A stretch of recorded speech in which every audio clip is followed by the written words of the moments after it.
오늘은 구약성경 이사야서 제7장입니다. 이사야 제7장 1절과 2절 읽고 그 다음에 10절부터 14절에 있는 말씀까지 읽겠습니다. 먼저 1절과 2절입니다. 우시아의 손자여 요담의 아들인 유다의 아하스 왕 때 아람의 르시난과 르말리아의 아들 이스라엘의 베가 왕이 올라와서 예루살렘을 쳤으나 능히 이기지 못하니라. 어떤 사람이 다윗의 집에 알려 이르되 아람이 에브라임과 동맹하였다 하였으므로 왕의 마음과 그의 백성의 마음이 숲이 바람의 흔들림같이 흔들렸더라. 그 다음에 10절과 14절까지 말씀입니다. 여호와께서도 아하스에게 말씀하여 이르시되 너는 내 하나님 여호와께 한 징조를 구하되 깊은 데서든지 높은 데서든지 구하라 하시니 아하스가 이르되 나는 구하지 아니하겠나이다. 나는 여호와를 시험하지 아니하겠나이다 한지라. 이사야가 이르되 다윗의 집이여 원하건대 들을지어다. 너희가 사람을 괴롭히고서 그것을 작은 일로 여겨 또 나의 하나님을 괴롭히려 하느냐. 그러므로 주께서 친히 징조를 너희에게 주실 것이라. 보라, 처녀가 잉태하여 아들을 낳을 것이요 그의 이름을 임마누엘이라 하리라. 아멘. 옆 사람하고 축하 인사합시다. 메리 크리스마스. 메리 크리스마스. 예, 감사합니다.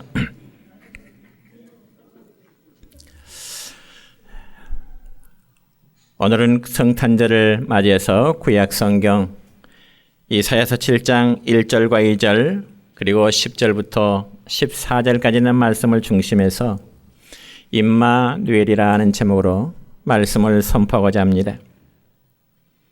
여러분, 한 청년이 결혼을 앞두고 심각한 고민에 빠졌습니다. 왜냐하면 그 청년에게는 결혼을 약속한 사랑하는 약혼녀가 있었는데 그 약혼녀는 결혼을 하기 전에 자기도 모르는 가운데 아이를 임신하게 되었기 때문입니다.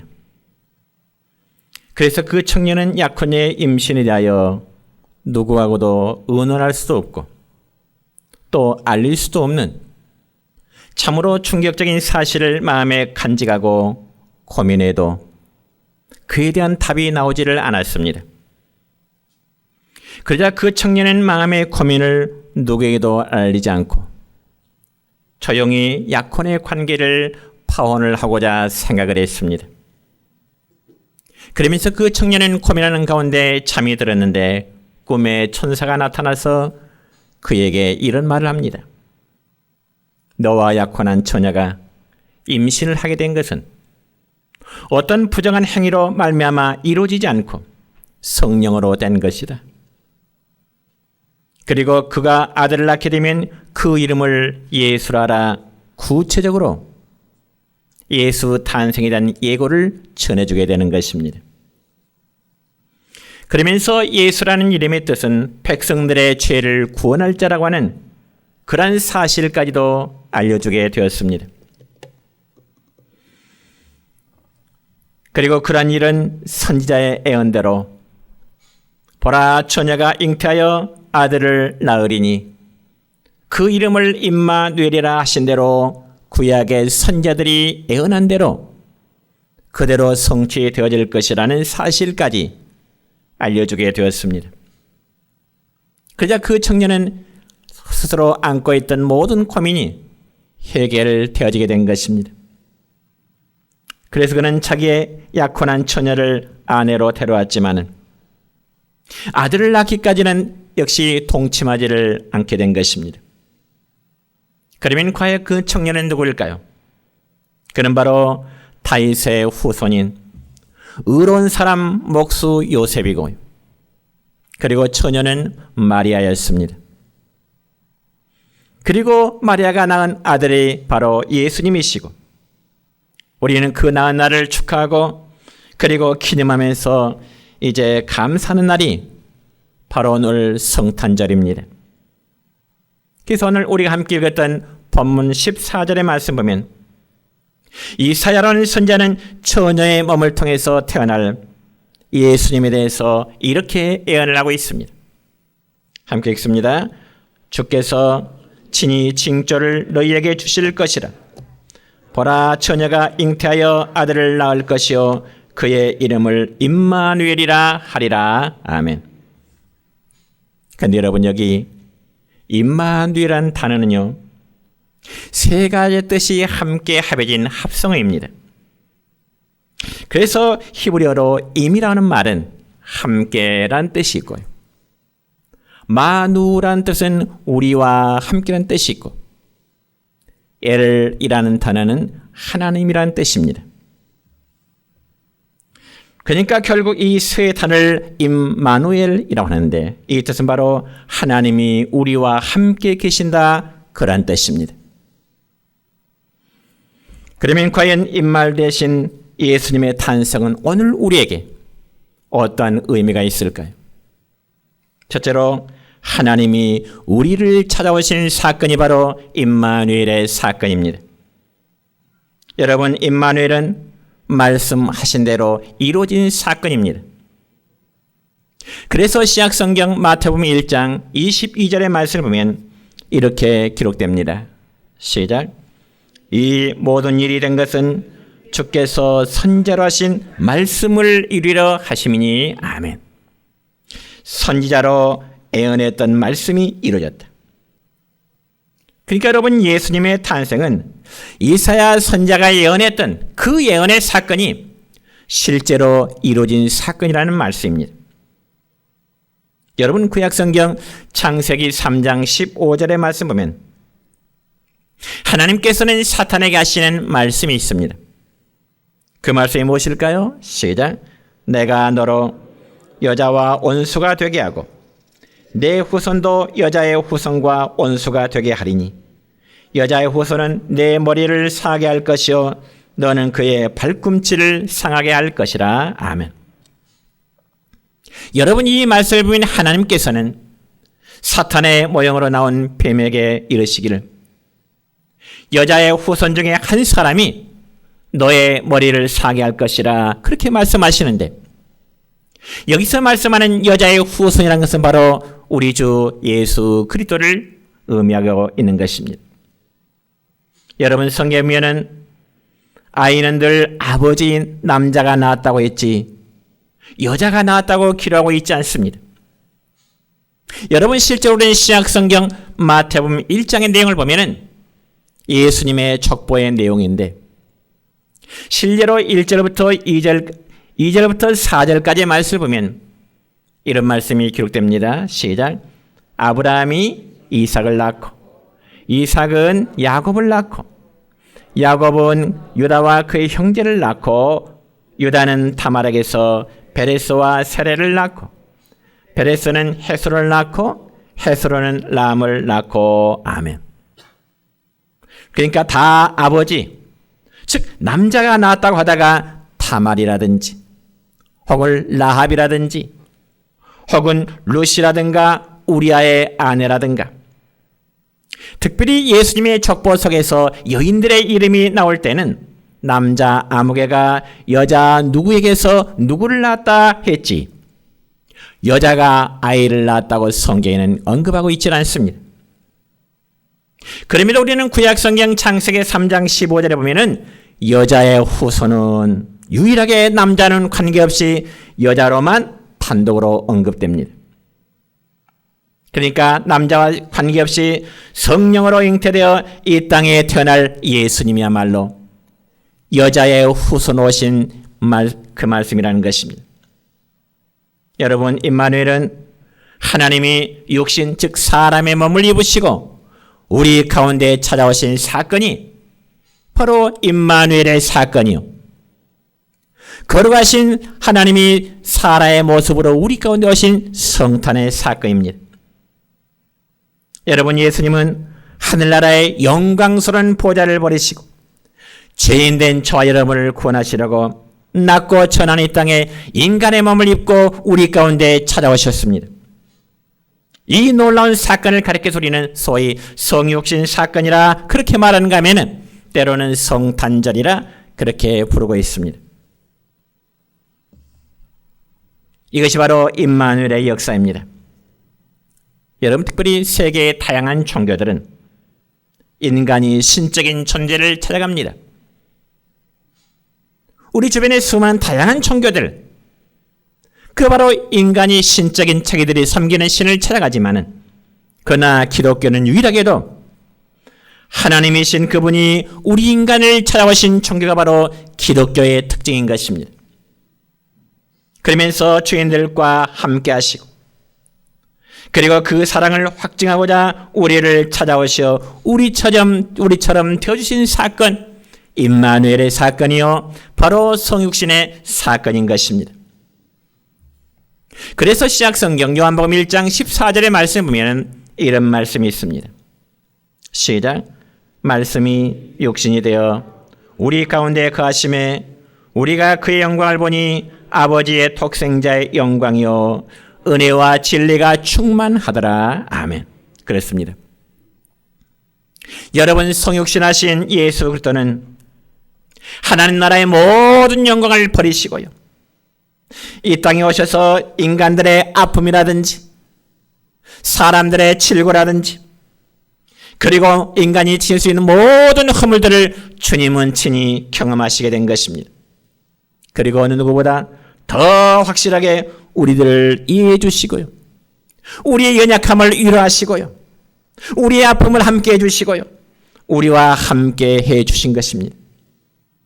그래서 요한복음 14장 18절과 20절의 말씀 보면 주님은 우리에게 이렇게 말씀하십니다. 시작. 내가 너희를 과와 같이 버려두지 아니하고 너희에게로 오리라. 그날에는 내가 아버지 안에 너희가 내 안에 내가 너희 안에 있는 것을 너희가 알리라. 아멘.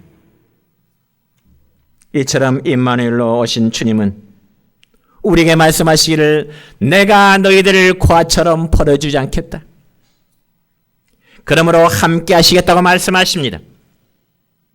덧붙여서 예수님은 마태복음 28장 20절에서 부활하신 이후에 제자들에게 이런 말씀을 주십니다. 뭐라고요? 시작. 볼지어다 내가 세상 끝날까지 너희와 항상 함께 있으리라. 아멘. 그러므로 저와 여러분을 부르신 주님은 결코 우리를 버리지 않으실 것입니다. 주님은 결코 우리를 떠나지 아니하실 것입니다. 이 약속의 말씀을 믿으시기를 축원합니다. 그리고 임마누엘 오신 예수님은 우리를 죄악 가운데서 구원하러 오셨음을 여러분 믿으시길 바랍니다. 만약 예수님께서 성령으로 탄생하여 이 땅에 오시지 않았더라면 인간은 죄와 절망 가운데 살다가 결국 지옥으로 갈 수밖에 없는 존재입니다. 왜냐하면 첫사람 아담의 범죄함 때문이었습니다.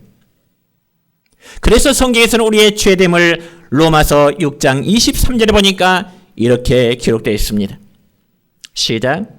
죄의 싹은 사망이요 하나님의 은사는 그리스도 예수 우리 주 안에 있는 영생이니라. 아멘. 여러분, 하나님은 오직 죄의 값을 지불할 수는 죄 없는 자가 이 땅에 하나도 없기 때문에 정말 죄 없으신 당신의 아들을 예수님에게 육신의 몸을 입혀서 이 세상에 보내주신 것입니다.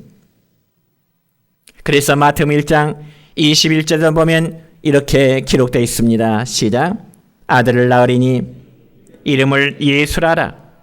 이는 그가 자기 백성을 그들의 죄에서 구원할 자이심이니라 하니라. 아멘. 그러면 사랑하는 성도 여러분이요, 예수님 외의 천하에 그 어떤 다른 이름으로도 죄 사함을 받는다든지 예수 이름 아니고 구원을 받을 자는 아무도 없는 것입니다. 그러나 예수님을 믿지 않고서는 누구라도 죄로 말미암아 영원한 지옥 형벌과 멸망의 현장을 벗어날 수 없다는 이 사실을 여러분은 인정하셔야 됩니다. 그러니까 결과적으로 저와 여러분이 지금 예수님을 믿는다는 것은 우리 각자의 죄 문제를 해결함 받기 위한 것이 가장 첫 번째 이유요 목적이 되는 것입니다. 여러분이 우리가 임마누엘로 오신 이 예수님을 믿는다는 것은 사탄 마귀와 귀신의 역사로부터 벗어나는 길임을 여러분 믿으시기를 축원합니다.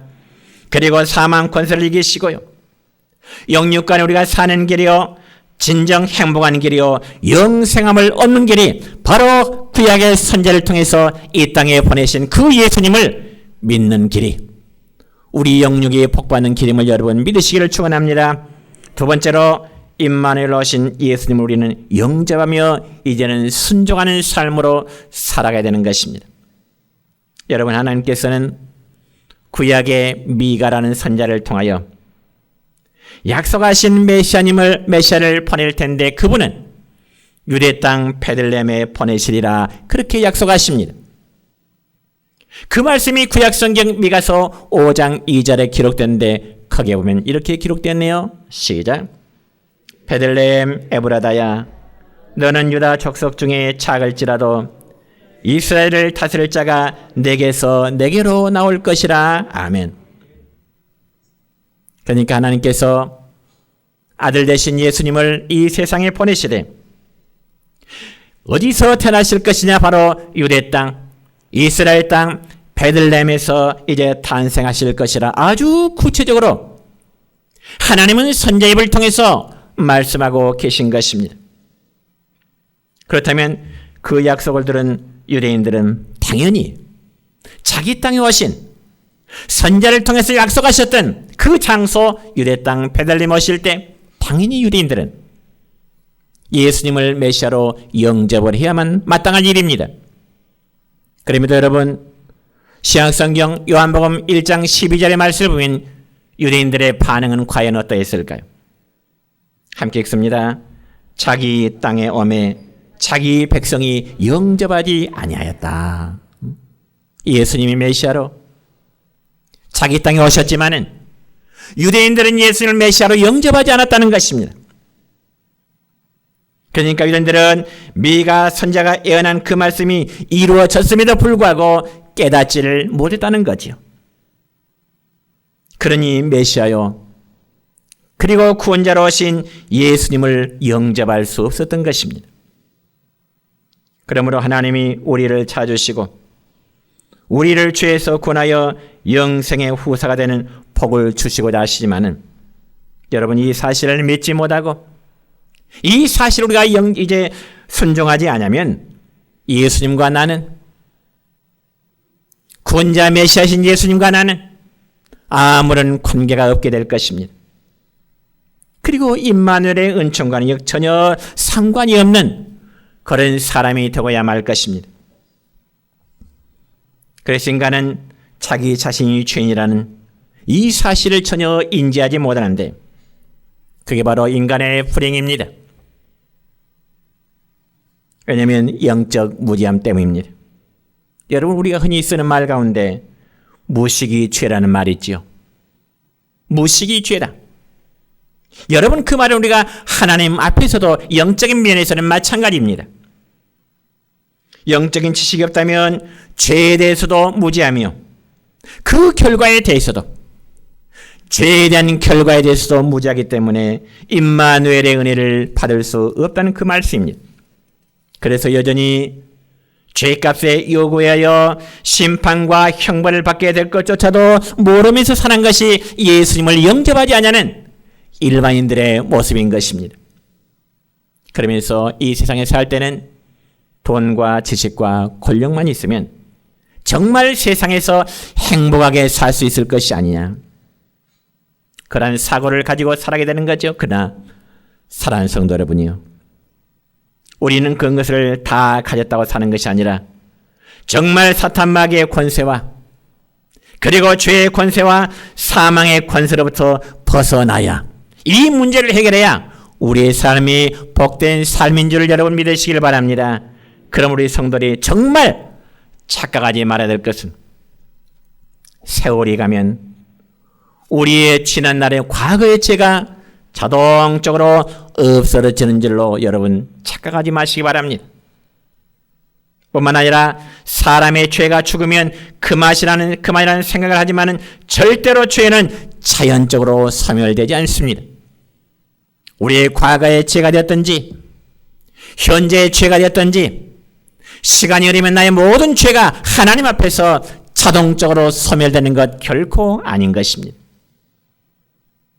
우리는 큰 죄든 작은 죄든 성경에 말씀하십니다. 죄값은 반드시 사망이라 말씀하십니다. 그러면서 자신은 죄를 해결할 길이 없게 속수무책으로 그냥 살다가 예수 없는 육신의 삶은 멸망에 처할 수밖에 없는 것입니다. 이 얼마나 비참한 운명인가요? 그러나 하나님께서는 저와 여러분을 멸망할 죄에서 영원히 행복할 권리를 누릴 기업을 예수 그리스도 안에서 예비하셨고 이 은혜를 저와 여러분에게 베푸셨다는 사실을 믿으시길 바랍니다. 얼마나 감사하고 얼마나 감격적인 순간인가요? 그러면 이런 사랑의 은총을 믿지 않는 죄가 다른 어떤 죄보다도 크다고 하는 이유가 바로 여기 있습니다. 나의 구원을 위해서, 여러분 우리 모두의 구원을 위해서 생명가이신 주님의 사랑을 사모하며 정말 주님 닮기를 소망하며 주님과 함께하는 삶이 바로 임마누엘의 삶임을 믿으시길 바랍니다. 여러분, 영국의 소설가이자 극작가인 토마스 하디라는 사람이 쓴 환상의 여인이라는 소설에 보면 이런 내용이 나옵니다. 한 여인이 결혼해서 임신을 하게 되었습니다. 그런데 이상한 일이 생깁니다. 그녀가 낳은 아이는 자신의 남편을 하나도 닮지 않는 것입니다. 그리고 그 아이는 남편을 닮은 것이 아니라 그녀가 평소에 열렬히 사모하던 한 시인의 아름다운 모습을 닮은 겁니다. 그니 그 여인의 남편은 아내가 그 시인과 아마 불륜이라며 오해를 하게 된 거죠. 그렇지만 그 여인은 단 한 번도 그 환상의 남자를 직접적으로 만나본 적이 없습니다. 그리고 임신했을 때부터 열렬히 마음속으로 그 남자를 사모하는 마음으로만 충만했습니다. 그래서 그녀는 사모하는 남자의 아이를 마음으로 잉태했고요. 그 남자를 정말 빼 닮은 멋진 아들을 낳게 되었습니다. 그렇다면 여러분, 그 소설 속의 여여 주인공을 우리의 신앙에 한번 적용해 볼까요?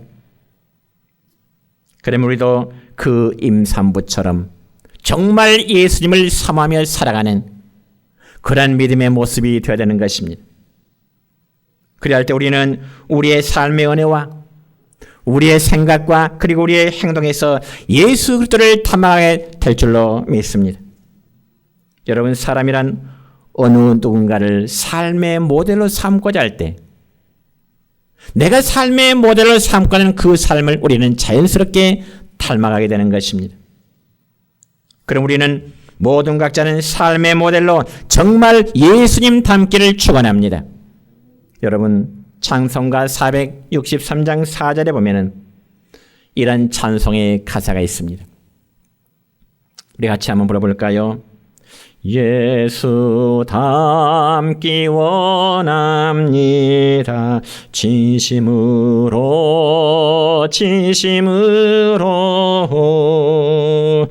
예수 닮기 원합니다.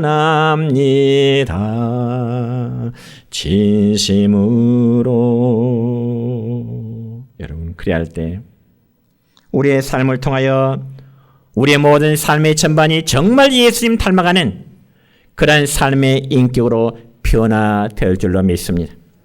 세 번째로 임마누엘은 최고의 은총이요 축복이요 영광의 사건인 것입니다.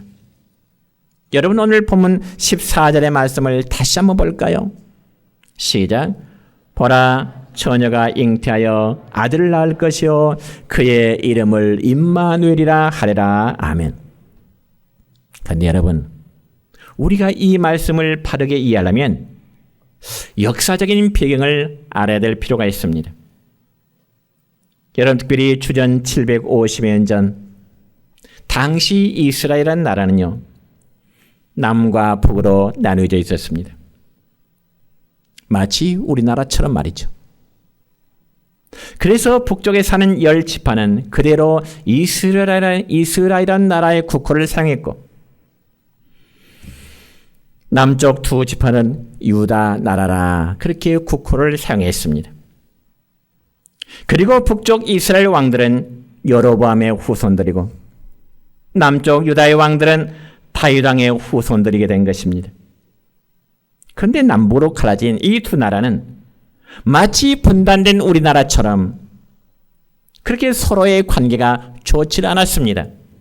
한 민족이면서, 한 동포이면서, 어쩌면 이스라엘의 남북에 흩어진 그 갈라진 분위기가 현재 우리나라 남북의 관계와도 너무나 흡사합니다. 여러분, 그러다 보니 내 힘이 부족할 때는 외국의 힘을 빌려서도 동족끼리 싸우는 일이 자주 있었는데요. 당시 북쪽 이스라엘은 아람이라든지 주변에 있는 모압이라든지 그리고 암몬이라든지 혹은 에돔 그 족속들과 힘을 합해서 남쪽 유다를 괴롭혔습니다. 그저 남쪽 유다 역시 그 옆에는 애굽이라는, 즉 이집트라는 거대한 나라의 도움을 받아서 북쪽의 공격에 같이 대응하곤 했던 것입니다. 그런데 오늘 본문 말씀인 이사야 7장의 내용을 보면은 북쪽 이스라엘의 왕인 베가라는 왕이 주변에 있는 아람이라는 나라의 르시라는 왕과 연합전선을 펼쳐서 남쪽 유다를 쳐들어오는 그런 내용입니다. 그래서 북쪽 이스라엘 연합군의 공격을 받은 남쪽의 유다 왕과 모든 백성들은 한마디로 두려워 떨게 됩니다. 여러분, 전쟁 중에 두려움을 느끼지 않는 백성들에 대해 어떻게 있습니까? 그래서 남쪽 유다의 백성들도 북쪽의 연합군이 쳐들어올 때 왕을 비롯해서 모든 백성들이 벌벌 떨게 되는 거예요. 그 상황에 대해서 본문 2절에 보면 이렇게 기록되어 있습니다. 시작.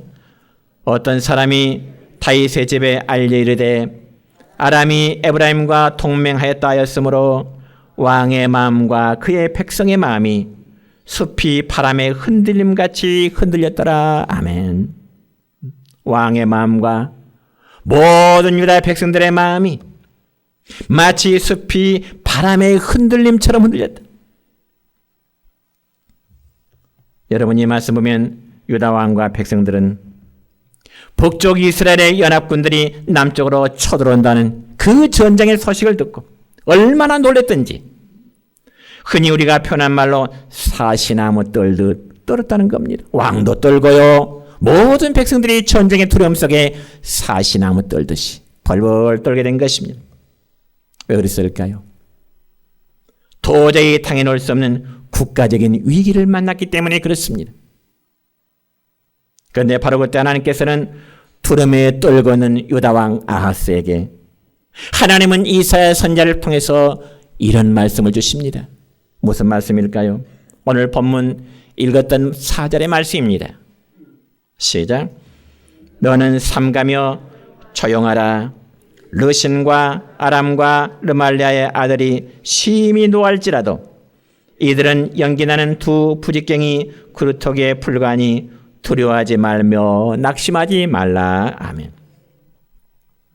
그러니까 비록 북쪽의 연합군이 남쪽의 유다 나라를 공격한다 할지라도 그들은 절대로 유다 나라를 이제 공략하는 데 성공하지 못할 것이라는 겁니다. 다만 타다말은 부직갱이 같으니 너희는 두려워하지 말아라. 그들을 낙심하지 말아라. 벌벌 떨지 말아라. 하나님은 이사야 선지자를 통해서 왕과 유다의 모든 백성들에게 힘의 말씀을 주십니다. 그럼에도 하나님께서 도우시라는 그 사실을 확신하지 못한다면, 하나님의 그 약속의 말씀을 믿지 못하겠던, 그러면 너희가 친히 한번 징조를 구해봐라. 하나님의 징조를 한번 구해봐라. 그래서 오늘 본문 읽었던 11절의 말씀은 이렇습니다. 시작. 너는 내 하나님 여호와께 한 징조를 구하되 깊은 데서든지 높은 데서든지 구하라. 아멘. 하나님의 도신다는 약속의 말씀을 네가 믿지 않는다면 한번 징조를 구해봐라. 징조를 구해봐라. 그렇다면 하나님의 그 약속의 말씀을 이사야 선지자를 통해서 전해들은 아하스 왕의 반응이 어떨까요? 본문 12절입니다. 시작. 아하스가 이르되 나는 구하지 아니하겠나이다. 나는 여호와를 시험하지 아니하겠나이다 한지라. 자, 여러분 이 말씀 보면 아하스 왕의 믿음이 좋은가요? 안 좋은가요? 믿지 못하겠거든 한번 징조를 구해봐라. 그런 선지자의 말에서 아하스 왕의 반응은 아이고 나 구하지 않을게요. 나는 여호와 하나님 절대로 시험하지 않을게요. 굉장히 신앙이 좋은 것처럼 우리가 들리잖아요. 하나님을 시험하지 않는다니. 하나님을 시험하지 않는다니. 굉장히 믿음이 좋은 것처럼 보입니다. 그러나 아하스 왕의 이 말은 아주 불신앙적인 말입니다. 겸손해서 하는 말이 아니고요. 신앙적인 말이 아니고요. 아하스 왕의 이 반응은 아주 불신앙적인 것입니다. 왜냐하면 아하스 왕은 하나님을 의지하고자 하는 마음이 전혀 없었기 때문인 것이죠. 해보나 마나 안 될 것은 뻔한 일인데 뭐하려고 구하고 뭐하려고 징조를 구하느냐. 지금은 그런 상태입니다. 여러분 생각해 보세요. 우리가 이 말씀을 좀 더 쉽게 이야기해서는 아하스 왕의 입장에서 한번 생각해 봐야 되겠죠. 지금 북쪽 이스라엘의 베가 왕과 그 다음에 아람의 르신 왕이 연합해서 공격에 오고 있으니 인간적으로 아무리 생각해 봐도 거기에 대한 해결책이 없습니다. 이길 능력도 없고요.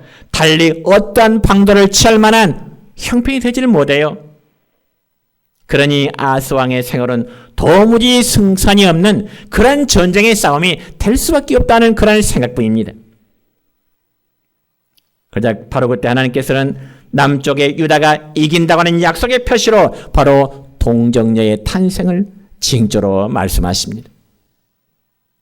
다시 말하면 여러분 처녀가 아이를 낳는 것과 네가 싸워서 이기는 것 중에서 어느 쪽이 더 어렵게 보이느냐?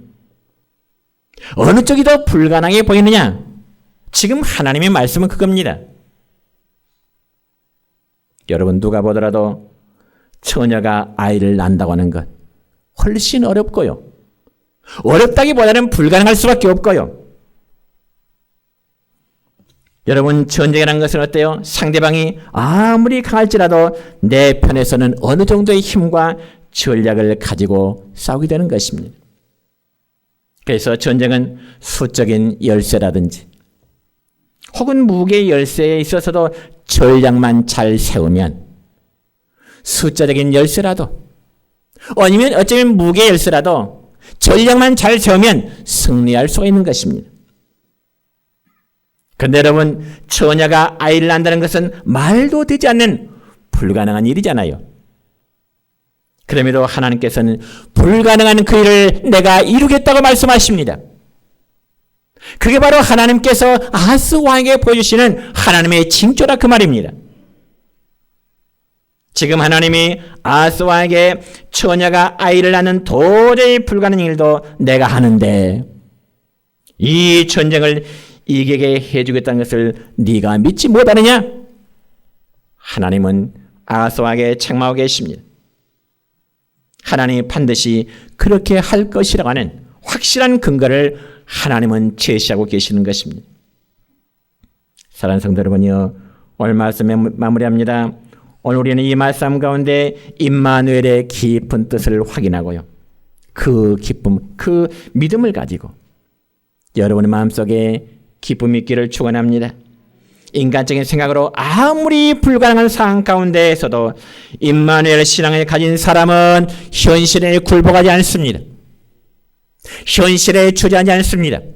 임마누엘 신앙은 여호와 하나님이 나와 함께 하시고 여호와 하나님이 여러분의 삶과 함께 하시기 때문에 현실을 극복할 수 있는 믿음을 갖게 되는 것입니다.